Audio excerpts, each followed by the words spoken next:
What if the first white people weren't Homo sapiens at all, but Neanderthals?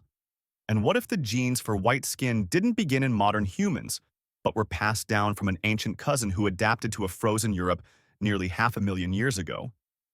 This is the story of how white skin first appeared on Earth, not in the warm savannas of Africa, but in the icy caves of Ice Age Europe. Let's dive in. Roughly 700,000 years ago, a new kind of human emerged in Europe, Homo heidelbergensis. They were intelligent, social, physically powerful, and had black skin.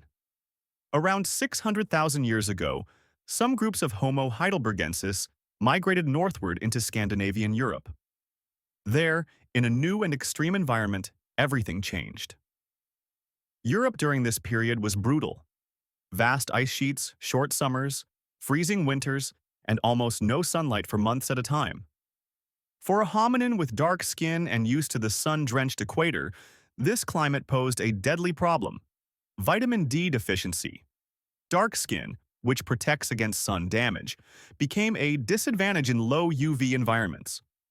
Over time, mutations that allowed skin to produce vitamin D more efficiently, by being lighter, began to spread.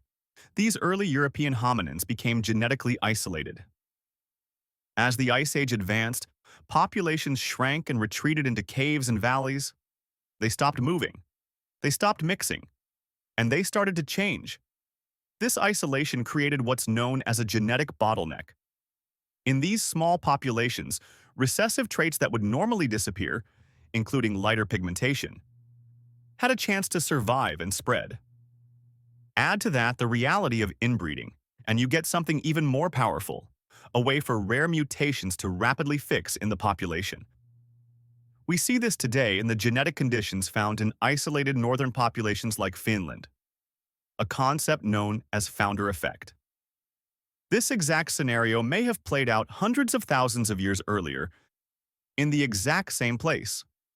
By around 430,000 years ago, these cold-adapted hominins had become something new: Neanderthals.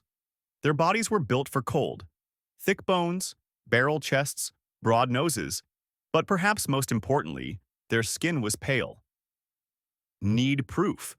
Genetic analysis of Neanderthal DNA has revealed variants of the MC1R gene, which in modern humans is associated with red hair and light skin.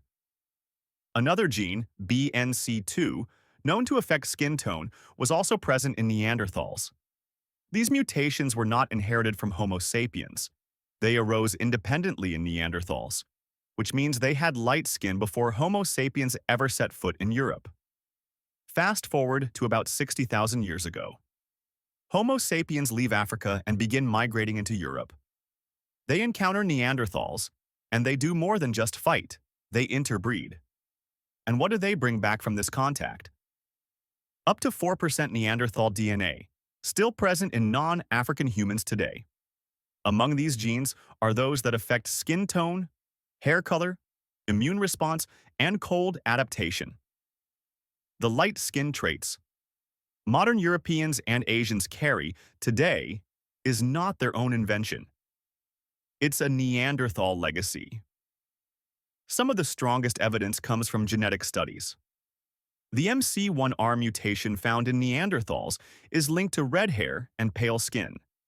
The BNC2 gene, inherited by some modern humans, affects skin translucency and freckling.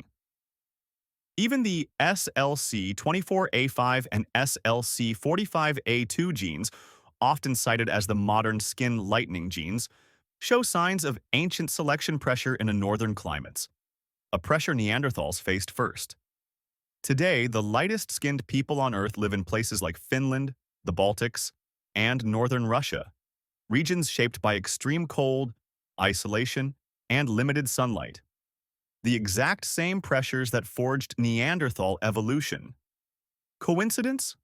Or continuity? We like to imagine evolution as a straight line, from ape to caveman to modern man. But the truth is messier, more complex, and much more fascinating. White skin did not appear suddenly in modern humans. It emerged hundreds of thousands of years earlier, in an Ice Age Europe where survival demanded a new kind of adaptation. The first white man may not have been human, but his DNA is still very much alive today. His struggle shaped our future, and his name was Neanderthal. Thank you for watching, and please subscribe to the channel. The ninth prophet, we just out here trying to spread some truth and love.